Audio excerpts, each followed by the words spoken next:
Bobby Driscoll. Bobby Driscoll was, for a time, the golden boy of Walt Disney Studios.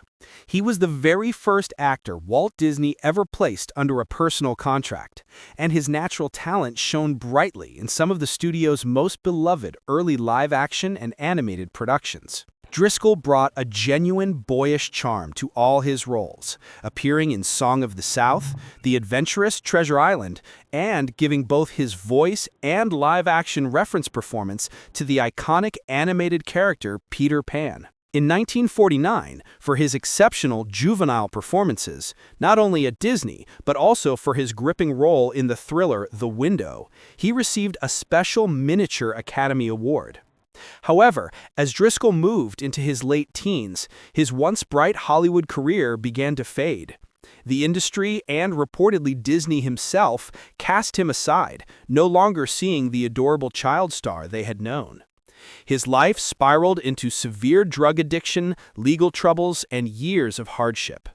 In 1968, at only 31, Driscoll's body was discovered by children playing in an abandoned tenement in New York's East Village. The cause of death was heart failure brought on by long-term substance abuse. Unidentified at the time, he was buried in an unmarked pauper's grave on Hart Island, New York's Potter's Field. His mother, who had been searching for him, only learned of his fate more than a year later through fingerprint identification.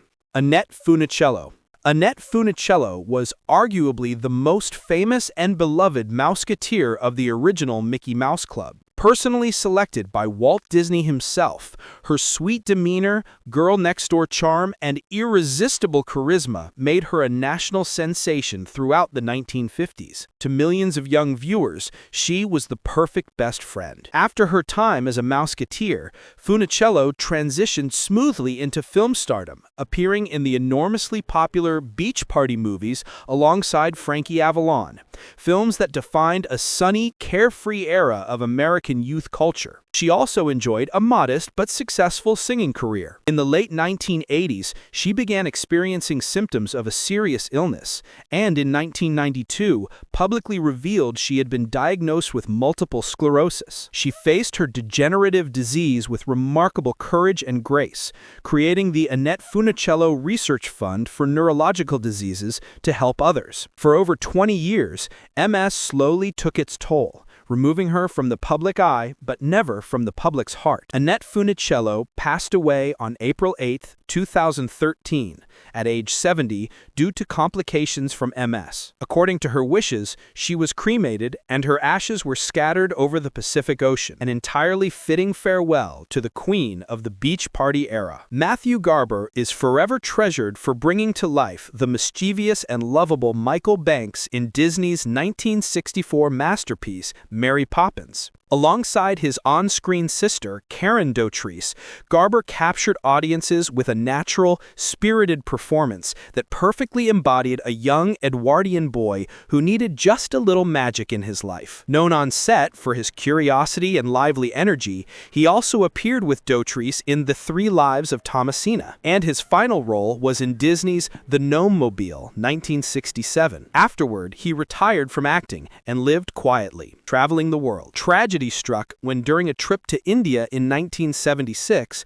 he contracted hepatitis. By the time he returned to London, the disease had spread to his pancreas. Garber passed away in June 1977 from hemorrhagic necrotizing pancreatitis at the Royal Free Hospital. He was 21. Karen Dotrice later described his death as a terrible shock, remembering him as a young man full of life. Garber was cremated at St. Mary Bolone Crematorium in East Finchley, and his ashes are interred at New Southgate Cemetery in London. Carl Alfalfa Switzer. Carl Alfalfa Switzer, best known as the off-key singing cowlick-haired character from the Our Gang, later Little Rascals shorts, also had a brief connection to the Disney family.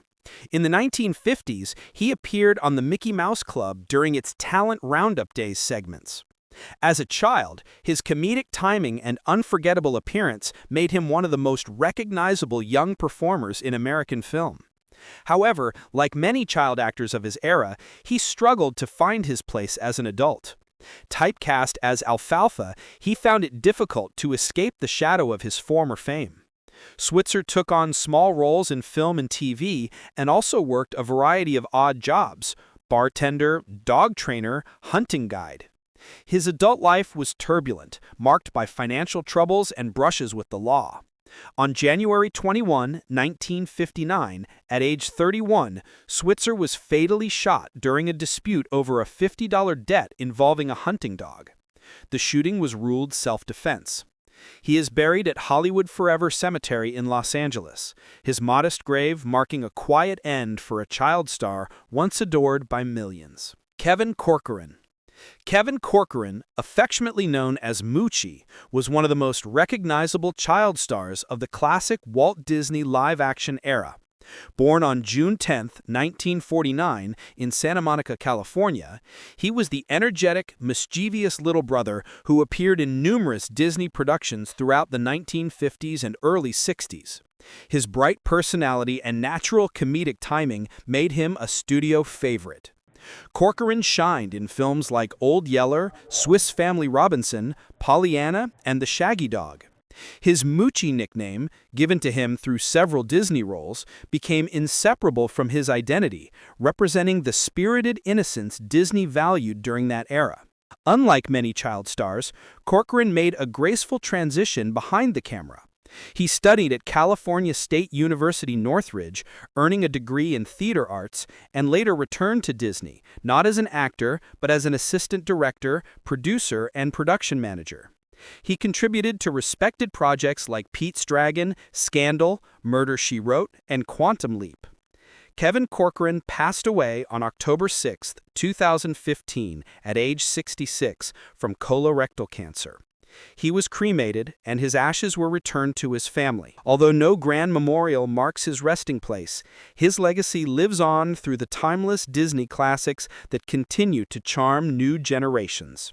Tommy Kirk, born December 10, 1941, in Louisville, Kentucky, became a beloved figure of 1950s and 60s American family entertainment. Discovered at age 13, he quickly became one of Disney's brightest young stars. With striking emotional depth, Kirk carried films like Old Yeller, The Shaggy Dog, The Swiss Family Robinson, and The Misadventures of Merlin Jones. His sensitive performance in Old Yeller remains one of the most memorable child acting moments in cinematic history. However, behind the scenes, Kirk faced immense personal struggles. As he entered his late teens, Disney released him from his contract after learning he was gay, a devastating blow in an era far less accepting. Though he continued acting in independent films, his career never recovered from the industry's discrimination. Kirk eventually stepped away from acting entirely, working for years as a carpet and upholstery cleaner. He openly reflected on his past, acknowledging his mistakes, personal battles, and eventual recovery from substance abuse. Despite hardships, he retained a humble gratitude for the good parts of his life and career. Tommy Kirk died on September 28, 2021, at age 79. He was found at his Los Angeles home and later buried at Eternal Valley Memorial Park, Newhall. His grave sits modestly beneath a large tree, a quiet place for a man whose early performances touched millions. Lee Thompson Young, born February 1, 1984, in Columbia, South Carolina, captured hearts as the intelligence and charm-filled star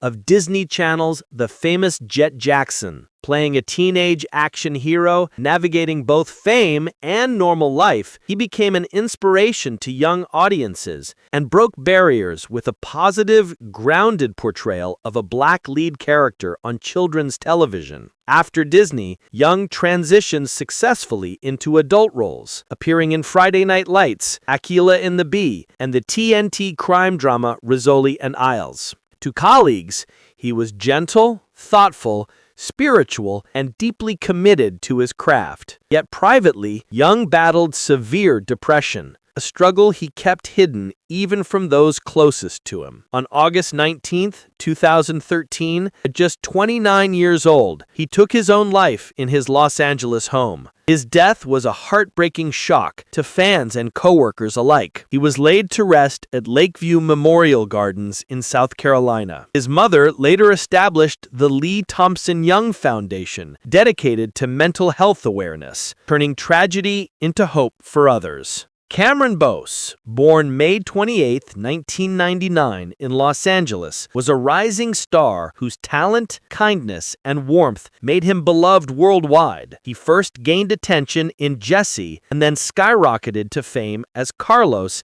in Disney's Descendants franchise. With a bright smile, athletic energy, and incredible dance skills, Boyce brought passion to every performance. Outside acting, he was known for philanthropy and activism. He supported clean water initiatives, worked to end gun violence, and used his platform to inspire young people to create positive change. Friends and coworkers remembered him as unusually mature, compassionate, and grounded for someone so young. On July 6th, 2019, Cameron Boyce died in his sleep due to SUDEP, sudden unexpected death in epilepsy, at only 20 years old. His death stunned millions. He was cremated and his ashes were returned to his family. The Cameron Boyce Foundation was created shortly after, ensuring that his legacy of kindness and service lives on. Michael Mantenuto. Michael Mantenuto, born May 13, 1981 in Massachusetts, lived a life marked by discipline, talent, service, and inner struggle. He was best known for his role as Jack O'Callahan in Disney's 2004 film Miracle, which told the story of the U.S. hockey team's legendary 1980 Olympic victory. Mantenuto's performance was authentic and heartfelt, shaped by his real-life background as a competitive hockey player. After leaving acting, he joined the U.S. Army Special Forces and served with distinction. He was respected for his dedication and bravery, a man committed to something greater than himself. Yet the difficult experiences of military service left deep emotional wounds. On April 24, 2017, at age 35, Mantenuto died by suicide in Des Moines, Washington. His death deeply affected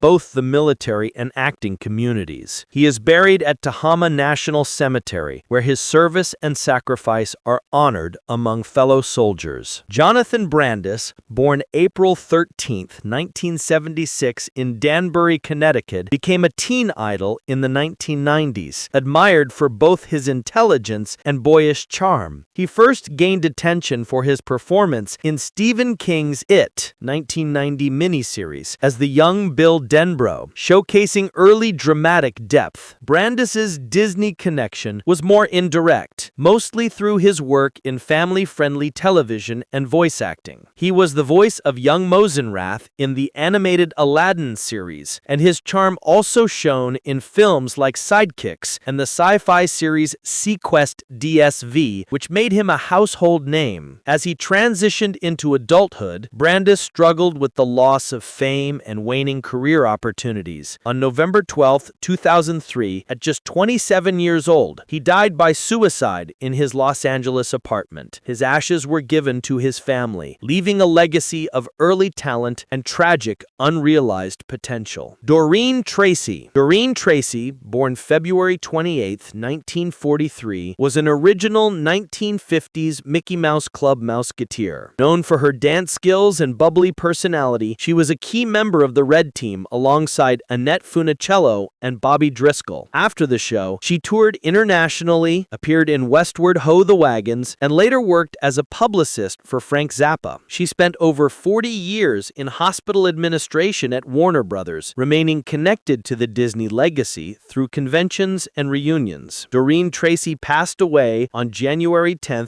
2018, at age 74, after battling pneumonia and cancer. She is interred at Pierce Brothers Valley Oaks Griffin Memorial Park in Westlake Village, California. Cheryl Holdridge, June 20, 1944 to January 6, 2009, joined the Mickey Mouse Club in its second season and quickly became a fan favorite for her blonde hair and radiant smile. She was part of the Red Team, performing in numerous musical and dance numbers. After her Disney years, Holdridge acted in guest roles on shows like Leave It to Beaver, The Donna Reed Show, and Bewitched. She later married and became a philanthropist, supporting children's causes through the West Side Children's Center and the Children's Burn Foundation. Cheryl Holdridge died at age 64 in Santa Monica, California, after a 2-year battle with lung cancer. She was buried at Woodland Cemetery in Santa Monica.